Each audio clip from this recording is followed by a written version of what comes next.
Welcome, everyone, to the debut episode of BrewCrew Territory. Scotty Braun and Erik Kratz. This is all about the Milwaukee Brewers once a week, Kratzy, because we're friends with, like, the entire team. Everybody. Everyone. Yelich, Burnsy, Big Woo, Freddie P, Full Menu Freddie. Everybody's coming on. Exactly. And guess what? The Brewers are roaring right now in the Central. So we're coming off a sweep of the Mets, and then on the weekend, they take 2 out of 3 from the Cardinals. Your boy Big Woo, Brandon Woodruff, we'll hear from him coming up. He was great against St. Louis. Full Menu Freddie, get the nickname right. Great again. Some of the new guys like Brian Anderson, the pickup of him, and Garrett Mitchell also thriving with this team. They're clicking on all cylinders. They've got some young bats coming up too. So congrats to the Brewers so far on a strong first couple weeks. And we're going to start with a little piece of our Christian Yelich interview, which was before he went deep for the first time. And do we get a little credit for that? Absolutely. We got Yelich right. Let's get it straight here. Did you text him that? I did tell him that. Good. He said he appreciated the help. So anything we can do for the Brew Crew. Let's run that Christian Yelich interview back. Let's bring in Milwaukee Brewers superstar Christian Yelich joining us on Foul Territory right now.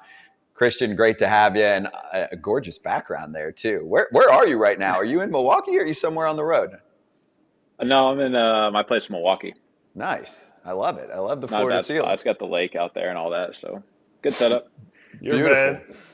I love it. How you been? How's the season going so far in the first week? Been all good.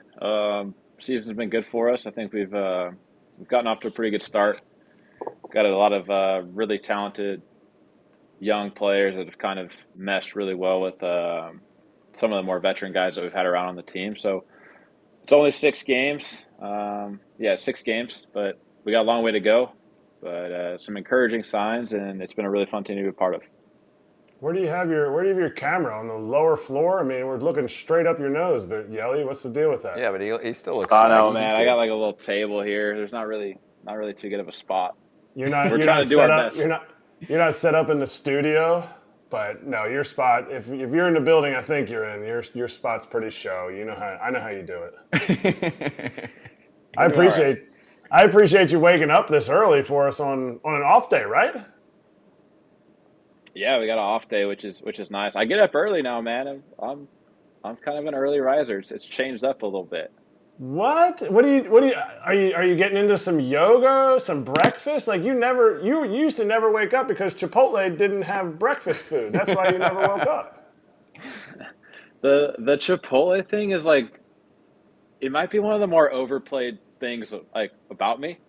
Like, yeah, I go there all the time. I think every baseball player has had Chipotle a few times in their life, but I think me and JT were talking about it where there's like this thing floating around where we went like 140 days in a row or something like that, which I don't know where that came from or how that got started, but we won a lot in the minor leagues, but I don't think any sane person would go 142 days in a row or whatever that was. That's out there. Like the Brewers like to throw that on the scoreboard for whatever reason. So whoever runs our scoreboard, fact correction. You're wrong. But. Yeah. What do you get up and do now? Like what is this new change? I saw you put videos out of yourself working out in the parking lot. Like that's nice. Yeah. I just gotta get up and enjoy the mornings, man. I think you get so caught up in just baseball all the time, and I don't think that's healthy. It doesn't benefit anybody. Obviously it's a big part of your life. It's something that you need to take seriously, but you need a good balance. So for me, I just enjoy the mornings, kind of take my time, and then once you go to the stadium, and you lock it in.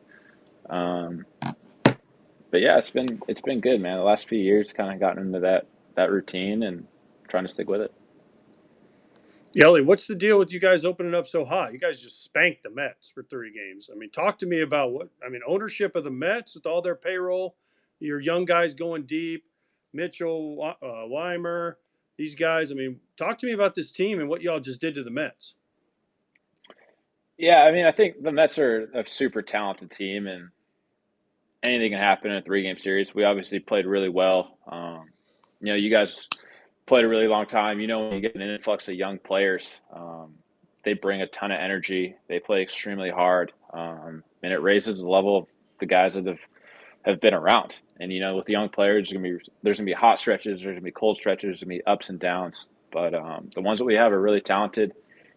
They're really good kids, play the game the right way, and are obviously extremely talented. So there's gonna be periods where we catch fire like that. And I think the biggest thing that they've added to us is like we're multi-dimensional now. We don't have to rely on the home run. We can do it still, but there's a speed aspect to our team, and especially with the new rules, we can score in a lot of different ways. There's a lot of pressure on the other team, and it's been fun to be a part of so far.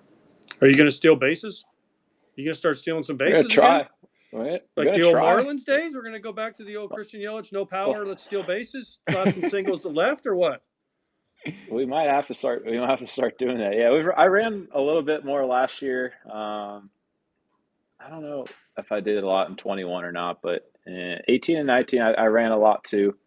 Some of the times in the Marlins days, I had the hard red light because I was hitting in front of old John Carlo down there, and Donnie was like, "You stay your ass at first base and wait till it hits one through the windows back there." So I had times with the Marlins when I could run freely, and then there was other times depending on where I was hitting where it was like, "Hey, if you think about running, don't," and just kind of wait for him to hit a ball 700 feet, and you can kind of just jog around the bases. But I think with the new rules, like it is a really big advantage to have guys that can run or to be able to run, because it's such a huge difference with the two pickoffs or 2 times stepping off the rubber. Like it puts the pitchers in a bind, and especially with the clock too. Like they have a lot going on. They have to hold a guy, they have to get a sign, they have to think about executing a pitch. So it's been an adjustment period for everybody. I obviously think the rule changes are a positive, but there's definitely a learning curve there. Do you think 4.5 inches is a lot? It depends. It helps if you're stealing bases. Tell them what you're talking about. You can't just throw that out there like every player knows. That's what we discussed. Oh, I know Yelich watches all of Foul Territory. He hasn't missed an episode yet. Todd Frazier said that 4.5 inches is, as he would say, huge. It's huge. 4.5 inches. The bigger huge. bases. Yeah, but he's talking about the bases, but he keeps saying it over and over again. So if you ever see us go like this, we're talking about Todd Frazier and his 4.5 inches. Okay. It's good to know. I got caught up. My first Foul Territory experience. Now you don't need to watch quite as many anymore. I want to talk about the young guys. When we played together with Milwaukee, we had the tradition, somebody gets their first hit or first win, you take them into the shower, beer shower, shampoo, milk, orange juice, whatever, is available. Are you guys still doing that? And if you are, with all the young guys, are you just constantly going to the shower and just beer showering everybody after every game? Because there's always a rookie doing something for a first time. The beer shower is still around, but Wade Miley bought like this huge box of Ace of Spades champagne. So we've been passing those out to the guys after the game. Wade actually got a bottle himself the other day we got him a bottle of whiskey for his 100th win in the big leagues.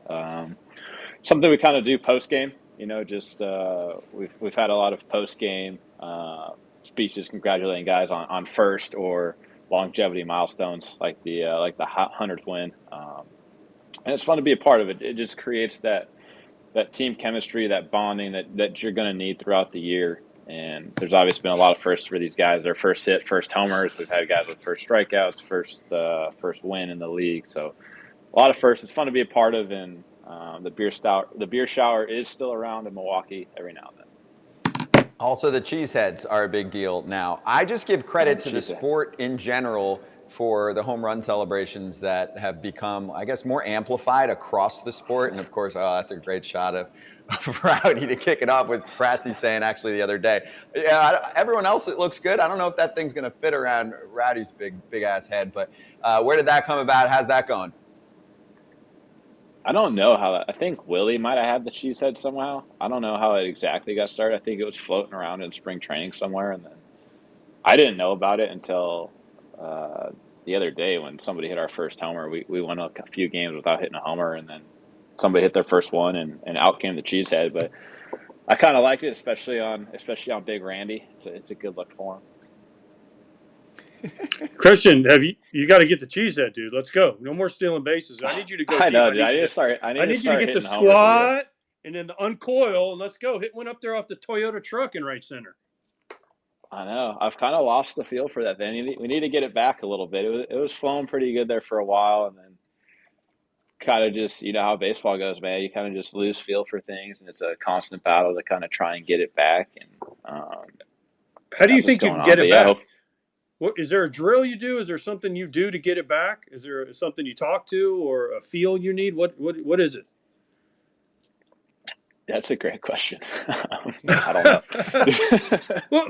Well, because you went from, again, I was joking with you about kind of being, you'd slap at the left when you were with the Marlins, and you go to the Brewers and the power goes through the roof, right? And now it's kind of, you're saying you've lost that feel again. So is it just a feel thing?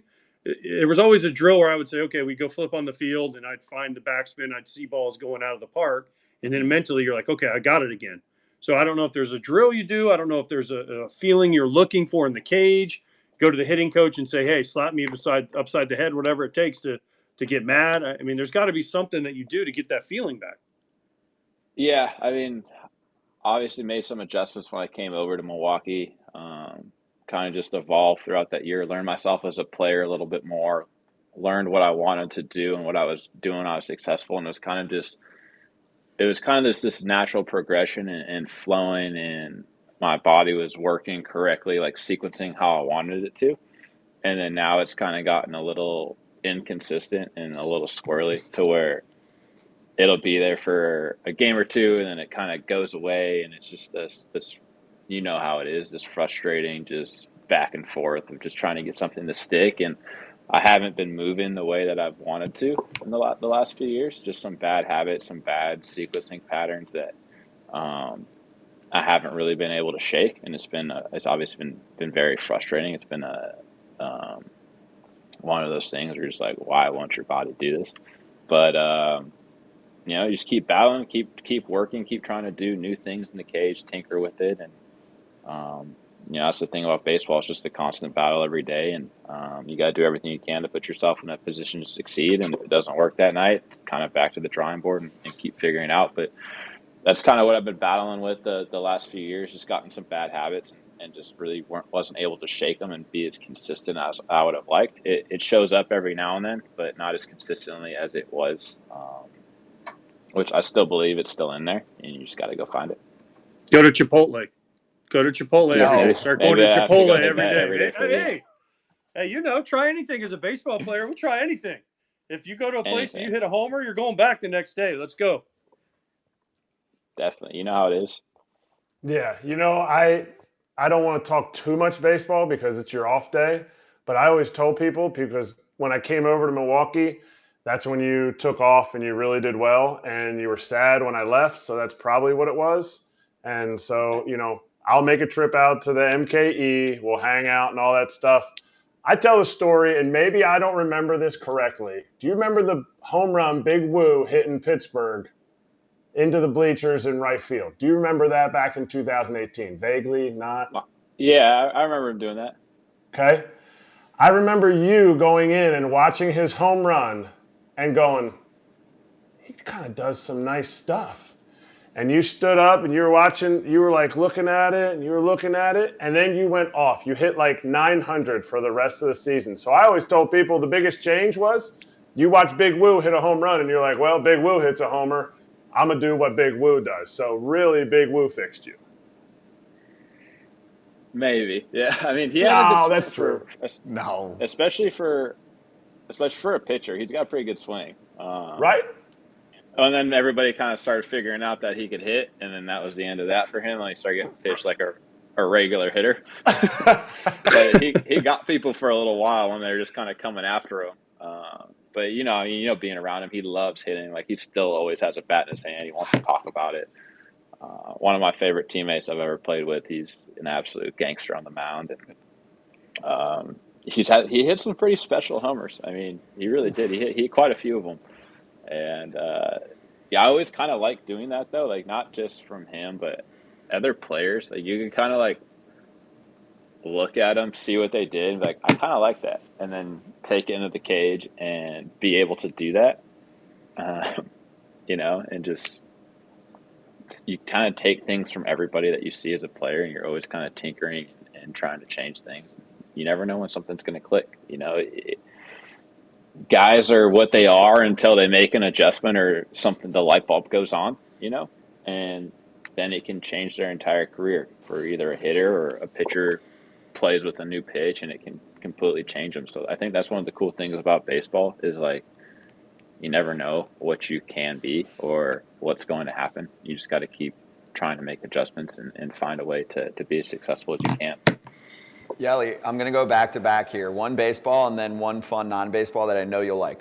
So first, baseball-wise, did you watch World Baseball Classic? And now if you come across a Mookie or a Trout or any of the other superstars that you're friends with, are you like, yeah, we won in 2017, man. How'd you guys do? I mean, no, because I think they played really well. And the thing that's really hard about that tournament is, it's a playoff atmosphere with like 1-game elimination games for a while. I think you have to play like four of them, where it's win or go home, right? So in baseball, anything can happen. You're obviously playing against really talented teams. So a lot has to go right for you to win that. You have to have a talented team, and then you just have to be on the side of where you get the bounces or things kind of go your way in order to win that tournament. But it was a ton of fun. I really, really enjoyed playing the WBC. Those games they're pressure packed. The atmosphere is incredible. Obviously, we ended up winning back in 2017, which is an amazing experience. It was really my first kind of taste of what a playoff atmosphere would kind of be like, because I hadn't gotten to experience that yet at that time. And, I think it opens your eyes. You go into the tournament being like, you understand like what you think you're getting into. And then once it starts, you're like, you have no idea what you just got into. You're like, wow, this is like really intense. The passion and the pride takes over. You don't want to lose. And you get to play with guys for an extended period of time. You go to an all-star game and you get to interact with these guys for 2 days really, but it's so busy and there's so much stuff going on that you don't really get to know them. And in that setting, it's like you're on the team with basically a bunch of all-stars for 2 weeks, and you're going to dinners. There's plane rides. You get to compete without the, I don't want to say distractions of an all-star game, because it's not the right word, but there's just so much going on, right? Like there's the game, there's the home run derby, there's all the stuff you got to do before, there's speeches, there's media, you got to sign balls and stuff like that. And in that, you get to play and talk to these, some of the best players in the game for 2 weeks. I thought that was one of the coolest things about the WBC and something that I really enjoyed. Yeah, we should clip that to show for some players. Like, this is different from going to an all-star game, the way that you get to hang out with everyone. I'm with you there. All right, let me do the non-baseball for you, because I haven't seen this get a ton of coverage since I read about it initially. I just want to make sure this is still a thing. Guitar. Are you playing? Because you picked it up, right? During COVID at one point, during the pandemic? Did you do a little guitar action? Kind of. I mean, it was hit or miss. There's been a lot of miss on that lately. It just kind of fell by the wayside. But when I got COVID in 2021, I was like locked in. I was locked in here for literally 10 days. Like they wouldn't let you leave, obviously. And so I didn't leave like my front door for 10 days. I was like, what am I going to do for 10 days? Like, I watched a bunch of shows, and then I was like, screw it. I just went on Amazon Prime and ordered a guitar. And actually, I got okay. Like, I kind of got the basics down in 10 days. I literally had 10 days with nothing to do but that. Like, my fingers were killing me and everything. By the time I came back to play, like, my hands were hurting and stuff. So I need to knock this off. But it was fun. It's something that I would really like to do at some point.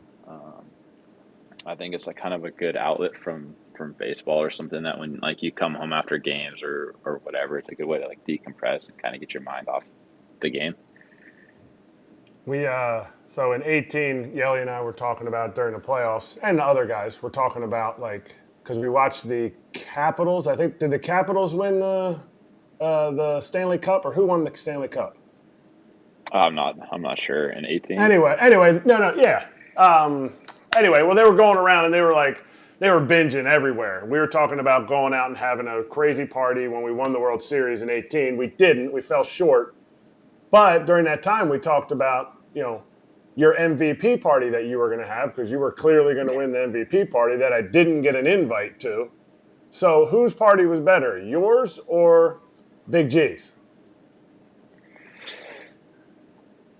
I don't know. I mean, I went on a pretty good bender after that. I'm not gonna lie. It was like 3 or 4 days of just we went out like every night with me and my buddies from back home, and it was at Bronny's birthday too. So one of the nights it was that. Baker had his bye week, and he was out in LA for that, so we went out for that too.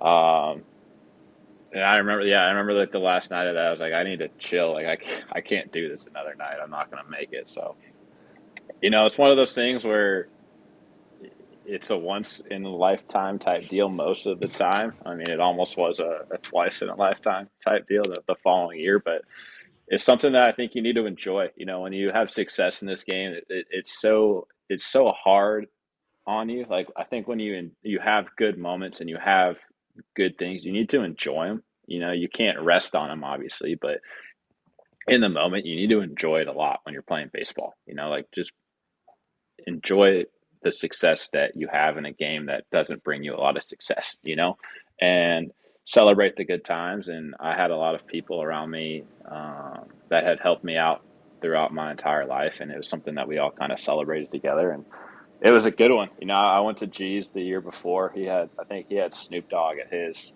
which he must have been busy because he didn't attend mine. But he he had Snoop out there with his parents, everybody in the club and a club in Hollywood. It was a pretty good time, man. I enjoyed it, and we had a lot of fun. That is awesome. Yep. By the way, you're talking about the 2018 Capitals, and that's when Ovechkin was in I think it's the fountain there, Georgetown waterfront or whatever. Remember that? And he's like shirt off, swimming, whatever. So Kratzy, like if the Brewers win the World Series at some point, maybe Yelich can do an Ovechkin impression. Or for baseball, I think it was Napoli. Remember Napoli was like just rolling around the streets when Boston won? Something like that, partying with the people. Yeah. You have to. Yelly, I love what you said, though, about enjoying it. Because I know I look back on my career and I say, man, there's some times I wish I would have enjoyed it more. And you look around, you say, that happens so fast that you don't even realize what's going on until you almost have to watch the playback of it and say, man, that really happened in the game.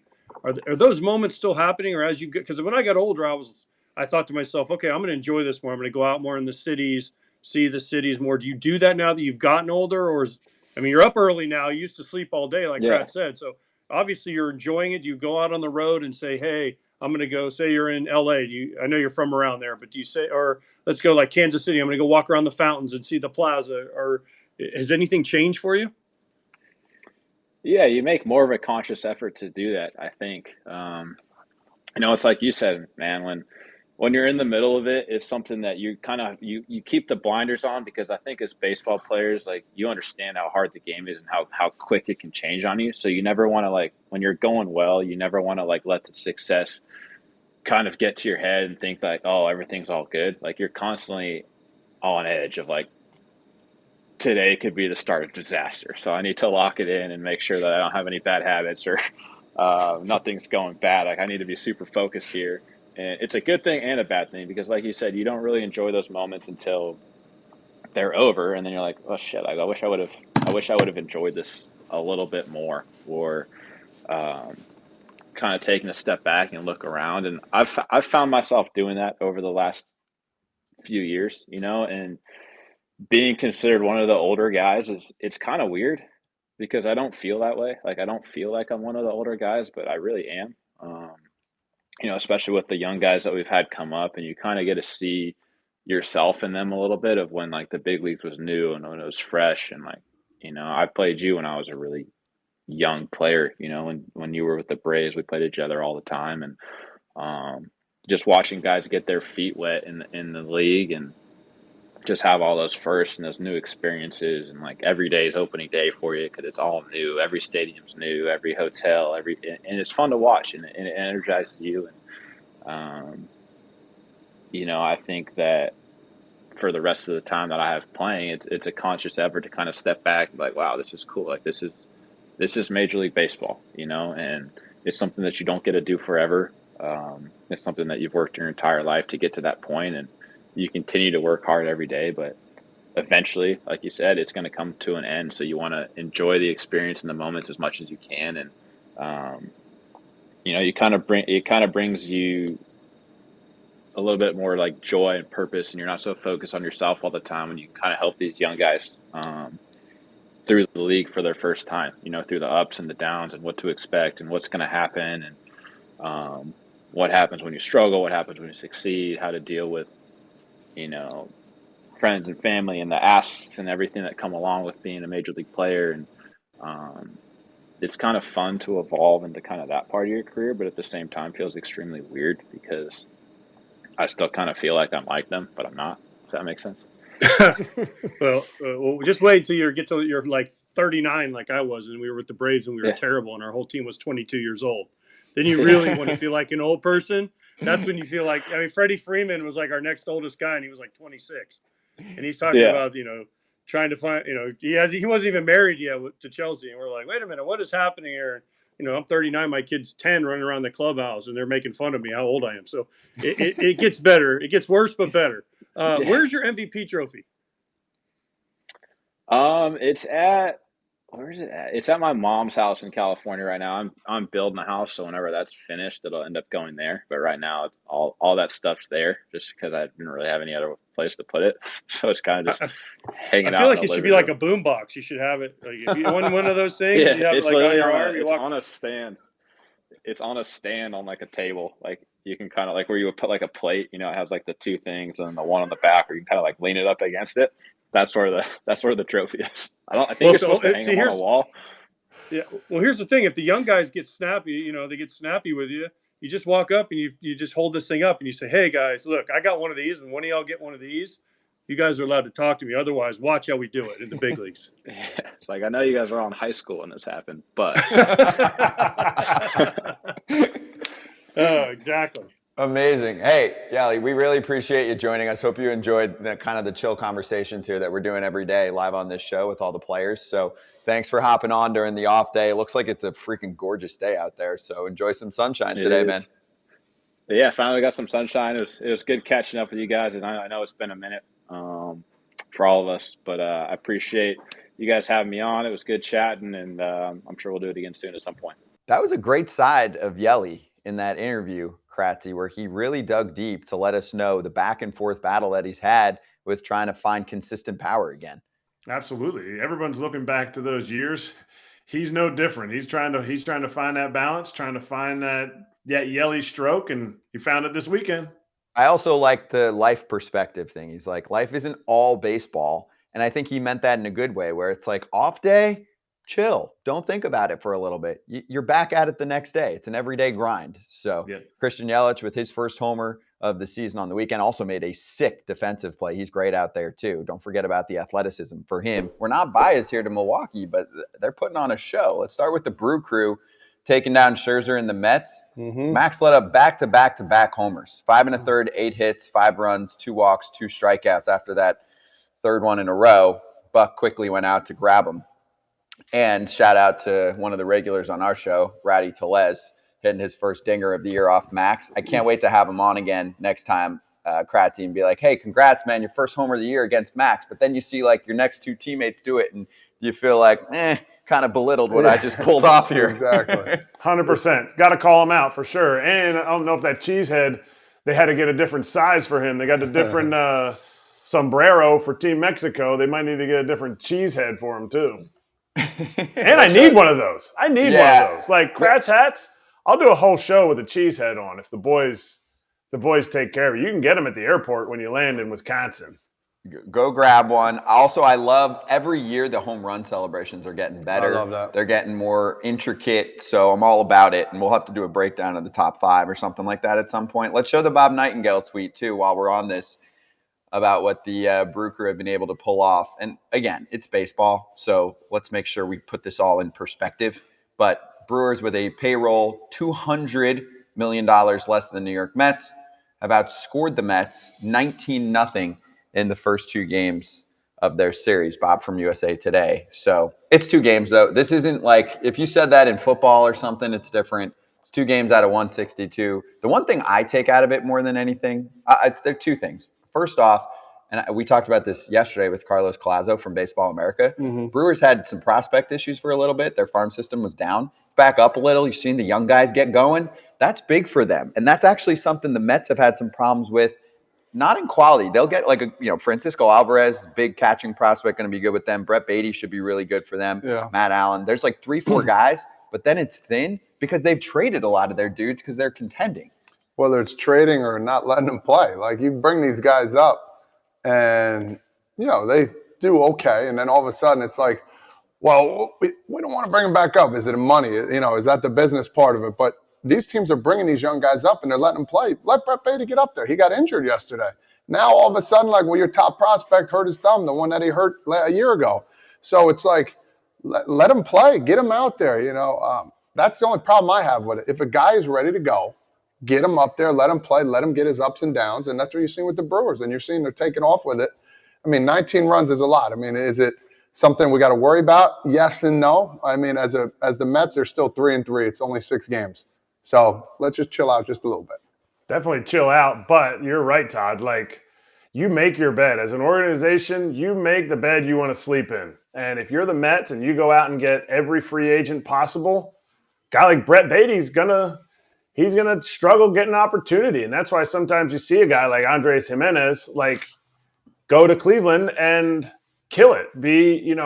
Get MVP votes, get that kind of thing. And if there's not a place for you in the organization, to me, the organization needs to make those moves and not squander and hold guys back, because that can be as detrimental as calling a guy up too soon. You think about the Brewers, they just go ahead and let the guys come up to the big leagues. And I think there's less pressure, but it's also if we were on this show last July when they traded Hader, they got some prospects for Hader, and you're going to see some of those dudes come up. So you're going to have to rely on the prospects when you're not going to pay your closer, the best closer in the game, $15 million a year. For this Milwaukee team, if they keep playing like this, they're going to be buyers at the trade deadline. There is a lot of turnover that's gone on with this team in the past few years, and our insider Ken Rosenthal has a little insight on what could be next for the Crew.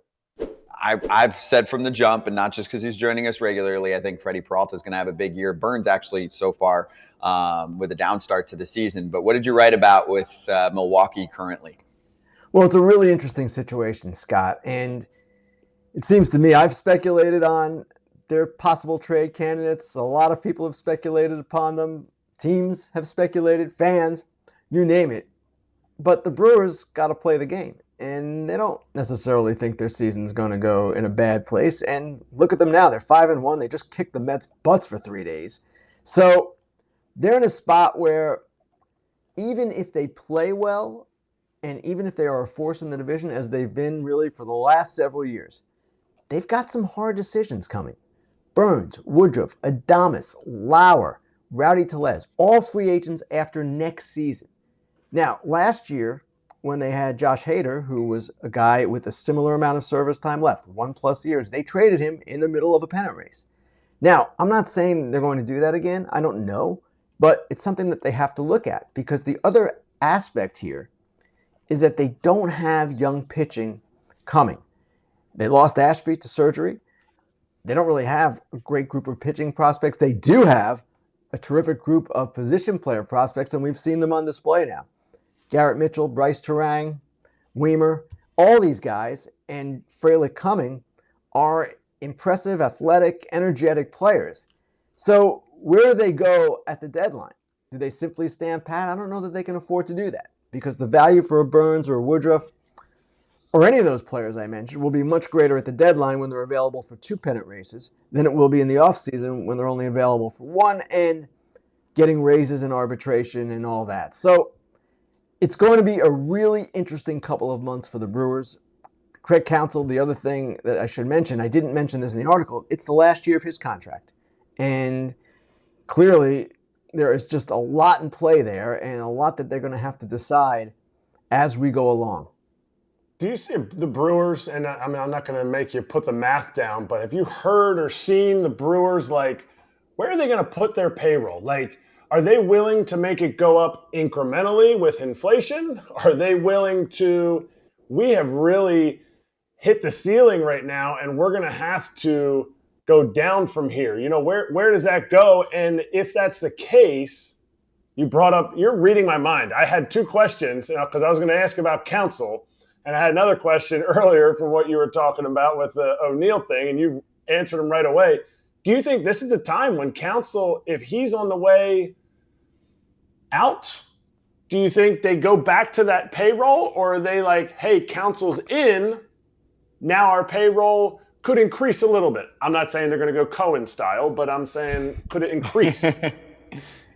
I don't know, Erik. And the one thing teams don't ever reveal is payroll intentions and where they expect to be. We do know the Brewers play in what Mark Attanasio, their owner, has said is the smallest market in the major leagues. So that informs their payroll, right? Mark Attanasio is not Peter Seidler. He doesn't have, seemingly, the resources that Seidler does. I don't know what his bank account looks like, and just as I don't know what Seidler's looks like, but it's safe to say that they're in a smaller market, and he, to this point, has not operated the team like the Padres have operated their club this year and the last couple of years. So even if they decide they want to stay at the same level, the fact of the matter is they've got some raises coming. Burns and Woodruff, all these guys will make more next year in their final year before free agency than they're making this year. So just to stay even and not increase, let's just say that's their plan, they would have to do some things. And it all depends on attendance, it depends on the success of the team and all of these different factors. But based on what we've seen so far, Mark Attanasio is not going to be, again, Peter Seidler, much less Steve Cohen. So they are operating within their budgetary restrictions, and that forces the issue on all of these other things I'm talking about, the potential trades. It also makes it more imperative that they start developing pitching because they need affordable guys. It's a complicated equation for Milwaukee.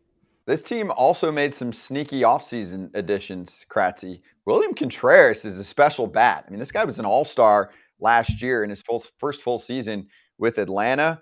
And big props to the scoreboard person in Milwaukee for throwing up your random trivia like this. Ranks first among Contreras brothers with 3 RBIs this season, with William taking on Wilson this weekend and his Brewers beating the Cardinals in 2 out of 3. I mean, that's A-plus stuff from the Brewers trivia scoreboard. Whoever's running that thing is keeping things creative. Keeping it light, keeping it creative. The Brewers social media team does a good job too. There's a lot of good, I would call it good-natured NL Central ribbing going on, and I appreciate every second of it. How long do you keep that W up there, Cubs, especially after a loss, that kind of thing? Also, Yelich did call them out a little bit. He's like, stop putting the Chipotle streak on the board, okay? He's like, we all eat a little bit of Chipotle. Leave me alone. I also like fine dining around the city of Milwaukee. And so does Brandon Woodruff, because you might just get lucky and run into him and he'll pay for your food. Big Woo, as Kratzy called him, joining us on BrewCrew Territory. I mean, Big Woo. I mean, this guy is an absolute specimen. The red beard is incredible. I mean, Big Woo from The Sip is on the show right now. Big Woo, welcome in. Man, thank you guys. A little nervous, I got Kyler in the background screaming. I'm having to put her in the basement. I'm trying not to mess up this show. So, no, thanks for having me. It's cool. I think this is a cool thing you guys are doing, and I'm proud to come on the show. Brandon, first of all, Scott's already messed up the show today, so don't worry about it. Anything you do or your daughter do is not going to do anything compared to what Scott already did. So just relax, You'll be fine. I got my audio went out for a whopping 10 seconds, and I'm never going to hear the end of it. Yeah. All right, so Woody, hey, and right back at you. We appreciate having you on. It's been awesome doing this. We're live every day talking to players. And also, there's a lot to that, right? This isn't just some weekly podcast, but the reason we're doing this every day, it's freaking baseball. There's games every day. Perfect timing to have you on. We just were talking about it, where someone like Bryce Terang has his debut, hits a granny, fans there, everyone's going nuts. You have an awesome vantage point. Give us the inside word from the clubhouse on what that looked like for you and what everyone was saying. What's this guy like?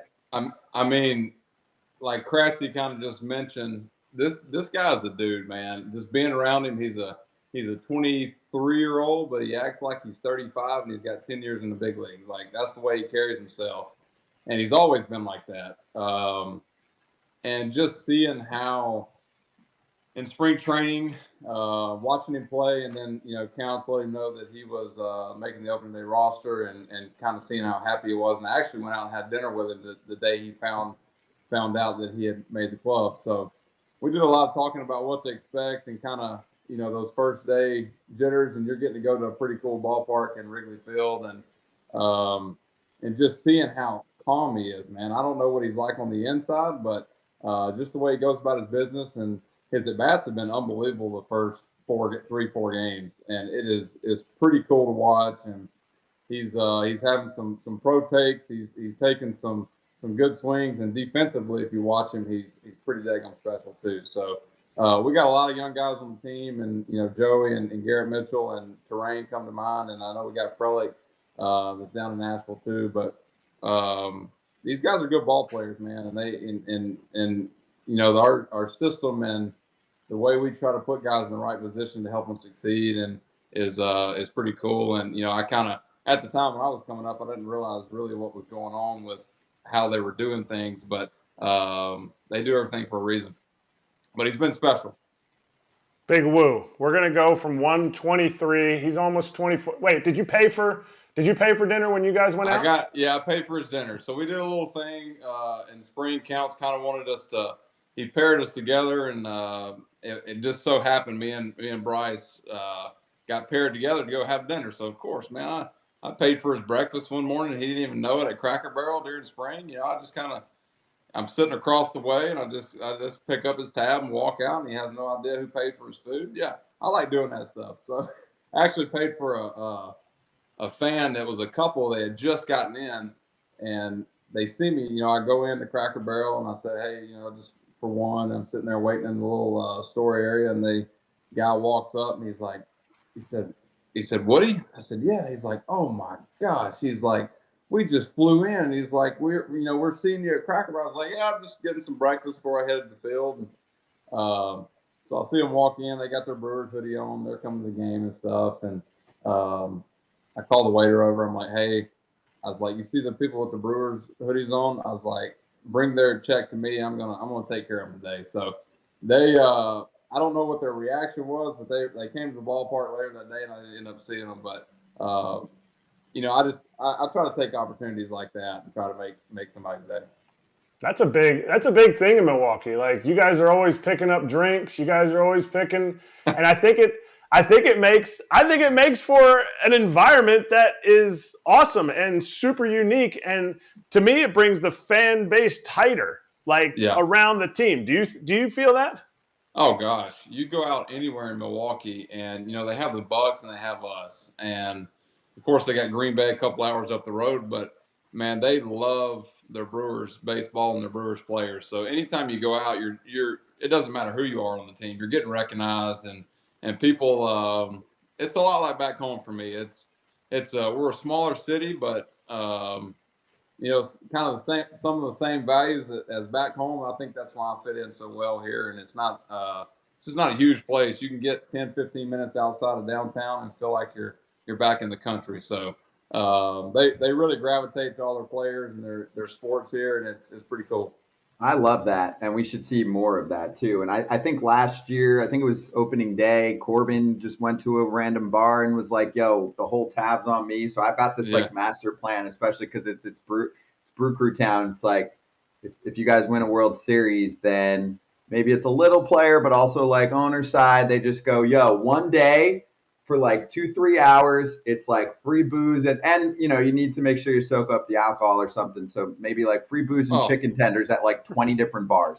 Oh, they'll burn this place down if we win the World Series. And Kratzy knows well. In 2018, going on that run, this place was it was pretty electric, and it was like that yesterday too. Our home opener, and Train hitting the grand slam, and places going nuts. They're giving out little cowbells, so I feel like I'm back at Mississippi State, and it's just going. It's going crazy. Roof closed. We had a flyover with the roof closed yesterday. We kind of had it all. So, no, this place would go nuts if we won the World Series. Now I gotta transition from Brewers fans to Tarang making his debut to you making your debut. Now we have a video here of your day. This is my guy out there, walking around trying to get ready for his big league debut in St. Louis. And don't tell us what happens, but please watch at the end and then explain to us what happened. Debuts, man. My dad was actually filming that, and the two people who were walking down the stairs, that was my old preacher back home and his son. And we live 4.5 hours from St. Louis, so I had a ton of folks from back home that had come in, and I just got called up from Colorado Springs, high altitude. And I get back down to sea level here in St. Louis. It was a doubleheader day, and it was like 98 degrees. I was going to throw the first game. I'm getting ready. Of course, the whole thing's a blur. Like, I'm warming up. I don't even remember how to stretch.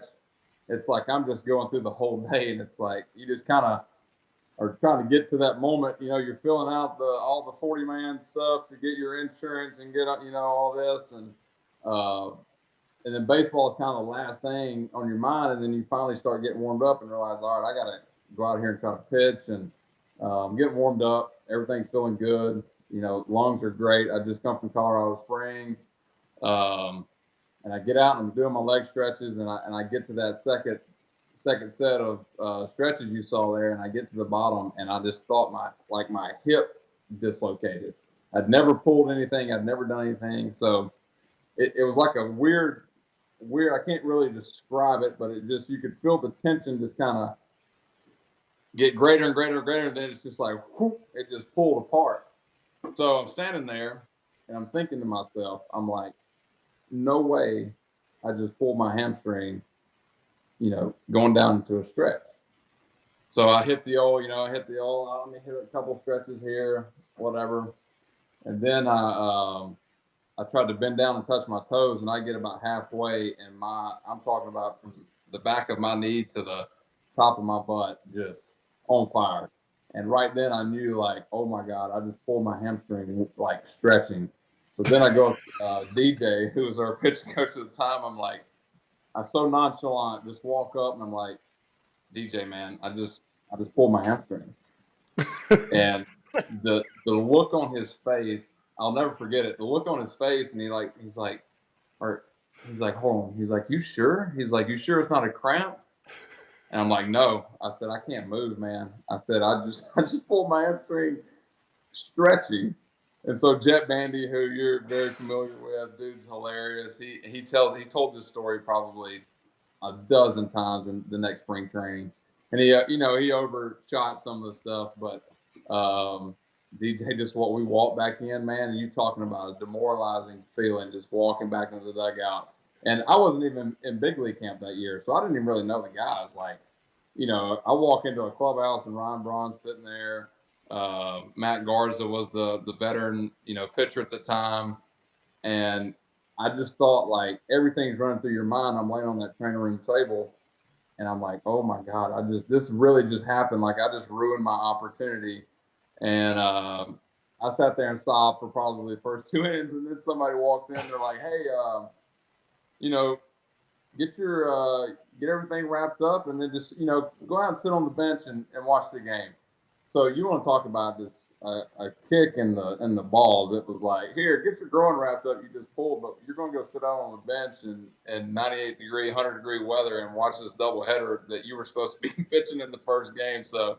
I had it all that day, but so that's my unofficial first debut story. I'm sure Matt Garza, having played with Matt Garza, I'm sure he didn't say anything to you either. Dude, I don't even know what I walked straight in. We're in St. Louis, went straight into that little training room and laid on that table. And I mean, people were coming and patting me on the back, and I don't even really remember what happened. I just remember a voice saying, "Hey, man, we're going to wrap this up, and after you do treatment, just go out there and sit on the bench." So I didn't even sit on the top step. I was like sitting back in the dugout. I didn't even want to be seen, but I went out there. So. That was nice. It's a good teammate, though. It's a good teammate. So, Brandon, I'm dealing with these Northerners on this show. So I have to teach them how to say Florida, right? Because they all go Florida. I'm going down to Florida for the winter. So can you teach him, being from Mississippi? Can you teach him how to say Mississippi? Oh gosh, I'm just Mississippi, just nice and slow. The key is to be slow with it. Like you got to have that little southern drawl about it, but just Mississippi. Nothing crazy. There you got to go. be slow. That's key. So you went to Mississippi State, right? Starkville. Yep. It's not Starkville. It's Starkville. Right? Starkville. Yeah. My daughter's going there to play volleyball. So she didn't know that. Yeah. So it's kind of cool. What the heck? Do you keep up with the baseball team? Yeah. Yes, I do. What is happening? It's, man, I tell you what, I don't really know what's going on the inside, and I think now that you have your daughter's going to college, it's a lot of stuff is a lot of the stuff they do, and I don't know this for sure, but a lot of the stuff's done over the internet, man. Like a lot of the stuff they're getting these with the new NIL stuff, they're getting endorsements, and they're going out there and getting their butts kicked and throwing up an Instagram post about, hey, get your 15% off if you use this code. And I'm like, it's just it's a different time, it's a different age, but it's, I just feel like it's all about how can I impress the camera, even though I may just gave up a 3-run shot and I strike out a guy, and I just gave up 5 runs in this inning, but I just gave out a good yell and I look good on the TV and the camera for the social media post. I feel like that's a lot of it is going that way instead of just going out there and having fun and playing the game hard. And that's from the team I saw 2 years ago that won that national championship. They had a bunch of dudes like that.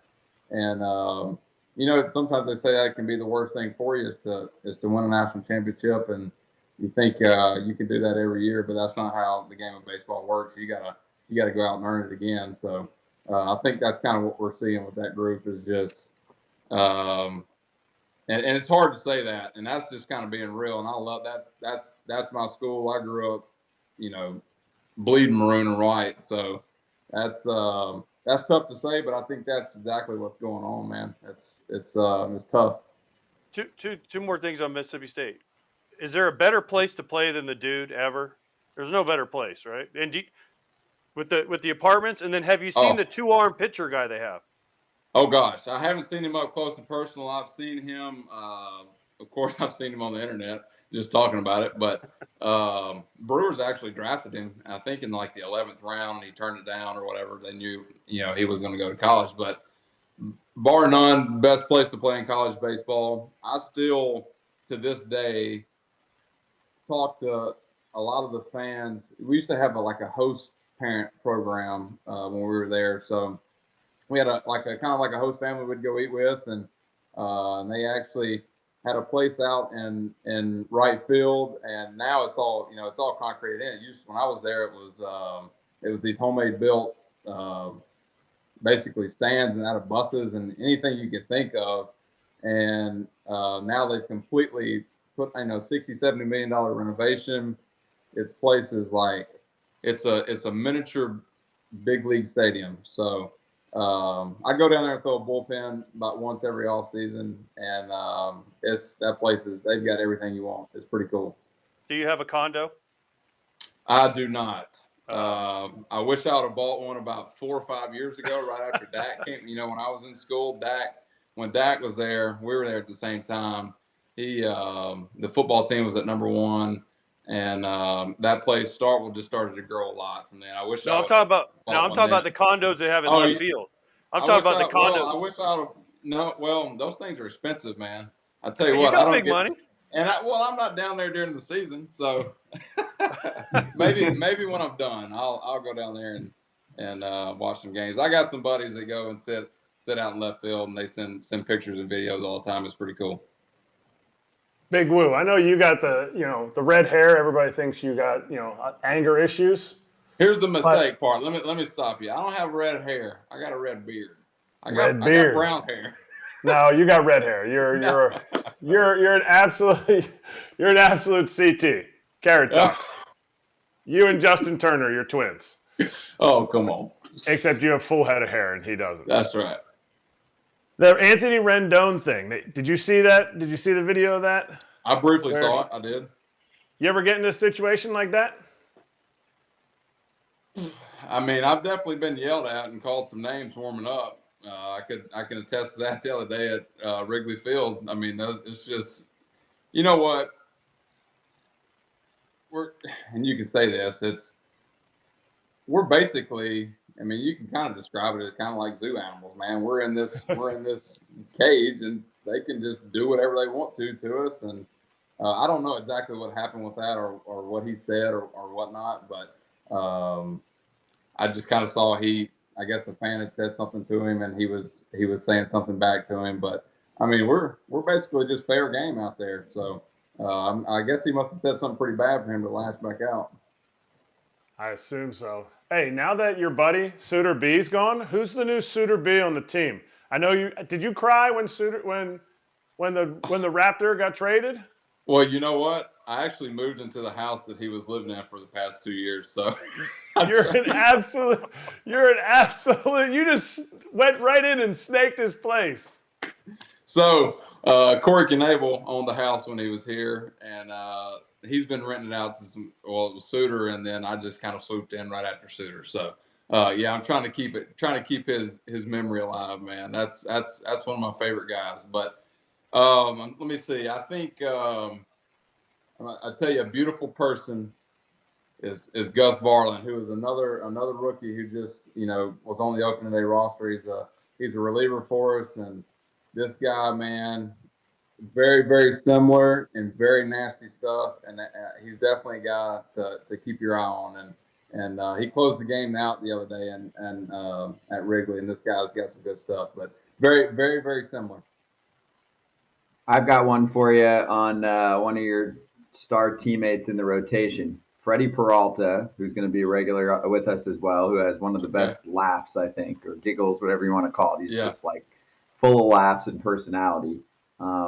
What did you think of his start against the Mets? 6 shutout, looked dominant. We know stuff-wise he's got it all, 7 Ks. So 2 parts here. First off, when I was watching, is the slider sweeping more? So did he change shit a little bit? Because, I mean, he's already great, but he's got a new nickname, which we'll get to in a sec. He started doing that. I believe it was last year or it might have been 21. He started getting more into that slider, and that's the analytical stuff now is so prevalent that you can get into a lot of stuff. But he found that pitch, and it just really worked for him. And now he's got it pretty down, man. And watching Freddie, I love Freddie to death. A lot of us have come up to the system together, and we've been together for so long now. He looked unbelievable yesterday. I know last year he had his arm injuries. He was on the IL for a little bit, a couple different stints, and he just couldn't get it going. And you know what? He still pitched well, and he didn't even have all of his best stuff. So that kind of tells you the pitcher that he is. And just sitting in the dugout, he just had a kid. He just had a little Freddie Jr. like 2 or 3 days ago, and goes out 6 shutty. And if we weren't up so big, he probably very well could have got through 7, 8 innings easy. And the guy just has unbelievable stuff. If he really wanted to, as you saw it was 2018 when he had his debut, that dude threw like 90-something pitches and like 90 fastballs and punched out 13 dudes.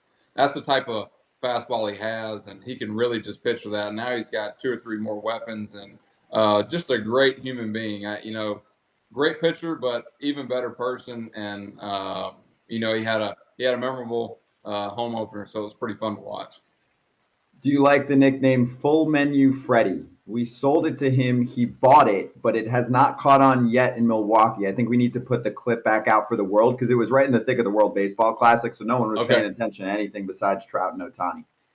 See, I don't know. I haven't heard the Full Menu Freddie. I just know Fastball Freddie, and that's what I know him by. So, but he didn't want that anymore. Yeah. See, I haven't thought. Well, I haven't heard that nickname. So, I just know him by Fastball Freddie, and that's it. But Woody, he can't do that anymore. He's got more than one pitch. That was when he was 93% fastballs, and so we told him, like, dude, you need to elevate your brand. You're not a one-pitch guy. He's no one-pitch wonder. Like, he's got the menu now. I got you. Well, you know what? when I see him at the field today, when I go in, I'm going to ask him about it, and we'll talk about that. So I'll encourage him. We were talking about his whole repertoire, and AJ came up with it, or maybe it was Scott. I'm not sure who had to cite here. Okay, so AJ said it was him. No. Sorry, the pen went the wrong way. Oh, the pen went the wrong way. So Scotty said full menu Freddie, and Freddie goes, "Oh, okay, I like that. Because then we asked him, we were trying to get anything to get Freddie to laugh, because his laugh is infectious. It's that laugh that you get like Kyler to get when you know she's gonna pee her pants. You're laughing her, yes. You're making her laugh that hard.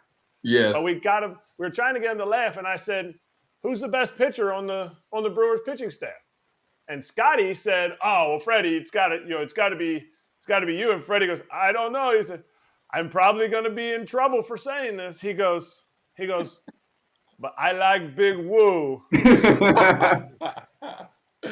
Man, I tell you what, we've got a lot of great pitchers on our team, and obviously we've got a Cy Young winner. I think Freddie, from watching him in spring and watching his bullpens, this guy's got some really special stuff. And you know what? We got Erik Lauer. We got Hauser, who's on the injured list now. So we've been together for so long, man. We push each other in a good way, and it's fun. And I don't think anybody really looks at like I'm the best. I think it's just whoever's pitching that day is like, you know what? I'm the guy. Let's go out and try to lead this team and just try to have a good day and help win a baseball game. And you know what? If we do good, we do good. If not, we just keep on trucking and try to see where we're at the end of the year. But now we've got Wade Miley back with us, who Crafty is just the man. And I think he helps us out in so many different ways. It's crazy. So you might have. I mean, if we did we'll do it one day, like top personalities kind of team. Brewers are up there. Rowdy is ridiculous. So we might have. Rowdy, you got to be on the inside to see that. I'm not gonna pump him up. Yeah, but you need rated R too when you're doing a show with him. That's true. Well, you got it from him. We got it exactly. Hey, Woody, this was awesome, man. Great to have you on. Yeah, it was quiet as can be. So wherever you're set up, Brent Suter's media setup right there is perfect. Yeah, well, this is just the kitchen table on my iPad, and the family's down in the basement playing. So no, it's good, man. I enjoyed it. This is something pretty cool, and we can kind of come on here and just chat it up about life and anything. Doesn't have to be about baseball, but no, this is fun. Exactly. Oh, we got plenty to get to down the road too. So Woody, thanks again, man. Good luck the next couple weeks till we get you back on. All right. Yeah. Cool. Thank you, guys. Okay. So first question coming off the Woodruff interview. Is he really that nice? He might even be nicer than what he is. Like, the game hasn't changed him. Look, the guy's buying cherry pancakes for people at Cracker Barrel. Like, this guy's the real deal. And he's a good pitcher too on to boot. I don't think he gets enough credit for what he's doing on the mound, because he actually has been very consistent and somewhat overshadowed here and there by Corbin Burns, right? I mean, Burns is Mr. Cy Young, but Woodruff's the number one starter. There's no doubt. He's a number one starter on a playoff team. And he might even be the top starter on the team if they make the playoffs this year. Even Freddie Peralta said it. Yeah, absolutely. It's one of Freddie's favorite guys to watch, because Big Woo goes out there all the time. And really, I think he was top 3 in Cy Young voting, or he was in the top 3 and he dropped out towards the end of the season a couple years ago. This guy's the real deal. With Burnsy and Freddie, I mean, this is a real rotation. If the Brewers don't pay him for the long term, someone is going to give him a lot of money so that he can dish that out to people at a local Cracker Barrel. First big league dinger, grand slam in the 5th. He was a fantasy baseball monster yesterday too. Homer, walk, 4 ribbies on the homer, obviously, 2 runs, stolen base. 4th player in franchise history to hit a grand slam for his first career home run. He's a top 5 prospect in the Brewers system. And Kratzy, I mean, Brewers are pretty much consistently playoff relevant every year, which is not always easy to do. I would say the division's pretty weak, so that helps, but this is not like a big money spending team. So they've done a really nice job at developing guys, but there was a lull in their system for a little bit where I think part of it was they made so many trades to keep themselves competitive. Now they've got prospects again. They've got some hitters. Joey Weimer, who just got called up too. Turang's going to be playing all over the place. Like there's some fresh life for the offense. I think they built around 17. They started filling in around the prospects that they had. Big Woo was one of them. Burnsy, those guys coming up through. And, they filled in with Yelich and Lo Cain, and they had Domingo Santana already. But a guy like Turang and Weimer, I feel like what the Brewers do really good, and I think this is a testament to Craig Counsell and Pat Murphy on the bench and Hookie as a pitching coach. The guys they call up, they do a really good job of putting them in situations to succeed. Does it work all the time? No. I don't think they have the same minor league system as like the Rays, where they just have a plethora. I just feel like the Brewers have, if the Rays have 10 prospects in the wings, the Brewers have like 4. But if you hit on 3 of those 4, that's a much better percentage than hitting on 6 of the 10. You know what I mean? And so it's like there is so many. They don't have a super deep system, but the guys they do bring up, they trust them, and Counsell puts them in great situations to succeed. And I think it's part of their analytic department too. Todd's not on here to argue the whole analytic stuff, but I think it's something that it's important when you bring a new guy up. Like, hey, this guy has to be able to be in a position to succeed. And Bryce he's impressive. I liked him when he was 19 years old and I saw him in camp. Skinny, powerful, fast guy that is very confident. He has the confidence of a first rounder, and I love it. I love his swing. What I saw yesterday, I just love his swing. Wait till Christian Yelich. It reminded me of Christian Yelich when Christian Yelich was like the MVP guy, where he dropped down, he squatted, and then he just kind of uncoiled. It was very similar to me to that Christian Yelich swing. Also, this team does have a lot more promise than it did, especially a few years back. They were towards the bottom in farm system rankings as an organization. They have crept up, and we're seeing that with some of the youngsters on the current team, like a Bryce Turang making his presence felt early on this season. But he's the top prospect in the sport, marinating in the minor leagues right now. His name's Jackson Chourio. We spoke to Baseball America's Carlos Collazo. I got you, Carlos, about Turang and about Chourio. Who are the prospects you were looking at that have either made their debut this year or will be making their debut rather quickly in the next month or so that we should be looking at? Well, Turang has been a fun one since you mentioned him. I mean, he's been explosive. I think we all expected him. Another one where, again, kind of the hitting comparison to Dodd, where the tools were never super explosive. He's not the most physical player in the world. The power was always a question with him in terms of what's the weakest part of his game, but he was always just a super advanced hitter, had a great feel for the defensive side. I think he could play shortstop if there was a need on that team. I think he has the ability to be a plus defensive second baseman. He's a great runner, has played some center field as well. So he just does a lot of things really nicely at the big league level. It doesn't seem like the environment has phased him at all. That doesn't surprise me, kind of knowing Turang going back to, I think 2018 was his draft year. He's kind of always been very highly regarded. But seeing him turn on that home run, I'm curious about his power. I mentioned that being the biggest question mark for him. Last year, he had his best year in terms of power production. Now it's mostly to the pull side. And if you look at him, he's always been kind of a lean, more slender player. But I do wonder if he just has such an advanced approach and is able to barrel up the ball just enough to get to that 10 to 15 home run range at the big league level. Maybe he surprises people with the pop, and he certainly has the speed to take advantage of these new rules at the big league level. So he's one that you mentioned just right off the bat that I've been really impressed with. I don't know if people realized how thin their farm system was. I mean, they were towards the bottom in terms of rankings, which really hurt them. You really weren't seeing much coming up for them, especially on offense. And it's been a team that has had that as the problem for the last several seasons. If you look at the rotation, you're like, this rotation can win a World Series. At one point, you said that about the bullpen. It's gotten a little weaker, of course, as they traded away a guy like Hader last year. But here comes some offense, and it's not just Turang. It's Joey Weimer getting called up. And then Jackson Chourio might be my favorite prospect in baseball right now. So what do you think about the Brewers farm system as a whole right now? And are you bullish on their future and then making more noise in the Central based on some of these guys and Sal Frelick, who are going to be an impact player, or at least most of these guys impact players this year? Yeah, absolutely. They've got a ton of guys. Maybe Chourio, we have to wait a little bit longer on him, but it shouldn't surprise anyone if he becomes the number one prospect in baseball, just given some of the graduations that are upcoming with players like Gunnar Henderson and Corbin Carroll. But you're right. I think the Brewers are another team that has established a pretty good reputation as being a team that can develop pitching.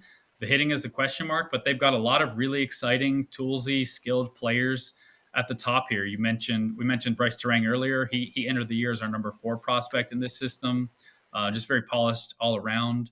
Garrett Mitchell is maybe one of the more toolsy players in the organization. I think him and Joey Weimer could probably battle it out just in terms of raw tools, but Garrett Mitchell is the top of the scale runner. Garrett Mitchell is fascinating to me because if he can elevate the ball a little bit more consistently, this has always kind of been the question mark with him. He has tremendous raw power. He's a really strong kid. He's got bat speed, but he's always put the ball on the ground a little bit more than scouts really wanted to see. Last year in the big leagues, he hit the ball on the ground less frequently than he had in the minors and had a really great stint. If he can kind of keep doing that, I think that's exciting. Joey Weimer, him getting brought up, I think he maybe has the biggest question mark in terms of just the pure hit tool. With him, the swing has always been a little bit funky. I don't know if you guys have been able to see him much yet, but there's a lot of moving parts in the swing. He earned some Hunter Pence comps because of that when he was an amateur player. But just looking at the physicality, the tool set, he's got a massive arm. With Joey Weimer, you maybe have questions about his pure hitting ability, but he's got tremendous power. He's got tremendous arm strength. You saw him throw out Daniel Vogelbach the other day trying to stretch a single to a double. I know Vogelbach isn't the fastest guy in the world, but just how quick he was able to get to that ball, reset his feet, and fire off a really good throw shows you what he can do on the defensive side. And then Sal Frelick, he's got a great bat, great pure hitting ability. He's really a spark plug kind of player. He's fast. He's fun to watch. He's a gamer. He's a multi-sport athlete. So they have a lot of really exciting players who are either making their debuts, kind of making their mark on the big league team now, or will in the near future. And a lot of these guys are up the middle types. I think all of these outfielders we talked about can play center field. So if you've got 3 center fielders running around the outfield, that's a pretty good problem to have. So for Milwaukee, great start to the season and right to the West Coast. 3 against Arizona, 4 in San Diego, 3 up in Seattle. A true test for them early on this season to try and stay towards the top of the National League Central. We'll see what this team's really all about. Absolutely. They're gonna have a tester. I mean, it's gonna be a road trip where you're getting frequent flyer miles, and you are gonna see some dudes on the mound, and you are gonna see some absolutely great baseball with those 3 teams. So it'll be a tester. Underrated, actually. You didn't get any frequent flyer miles, right? Because teams fly in private. Did you guys pick up any miles for that? Nothing. Never, the traveling right? secretary gets them all. So that's why when you text the traveling secretary in the off season, he's in Hawaii on an all expense month-long trip out there. Well, good for them. They deserve it. Yes. Whoever that traveling secretary is. Good luck to the Brewers this week. Also, thanks for tuning into the first episode of BrewCrew Territory, and we'll be here for you every single week. We'll have exclusive interviews with star players on this team. We'll break down what's going on with them. We'll talk about their prospects. Also, if you have any questions, hit up Kratz on Twitter, and we can bring some of those questions on the air, whether it's about past Brewers teams, about this current squad. What's the Twitter handle? I don't even know what my Twitter handle is. Amazing. We'll have to put it on the screen. Amazing. Let's put it on the screen because it doesn't even know. He's that humble. He's that guy. That's why they loved you in Milwaukee. But it's not going to be. Look. We're not be doing one of these shows for other NL Central teams. Like we're not cropping up and doing a Cubs and a Cubs territory. Like this is the Brew Crew. These are the boys. This is Brew Crew territory. This is for Brewers fans or those interested in the Brewers or their players. So we hope you enjoy it. We hope you enjoyed this first one. and we'll be riding with you all season long. Thanks for tuning in to BrewCrew Territory. Hey, BetMGM has an MLB bet $10, win $200 offer for all Fair Territory fans in 4 easy steps. Sign up and deposit at least $10 into your newly created account. Then download the BetMGM Sportsbook app on iOS or Android. Place a pre-game moneyline wager of at least $10 on any MLB team at standard odds price. You will then receive $200 in bonus bets instantly. Just use the bonus code SPICYBALL200, SPICYBALL 200. Always bet responsibly. Gambling problem or concern, call 1-800-GAMBLER.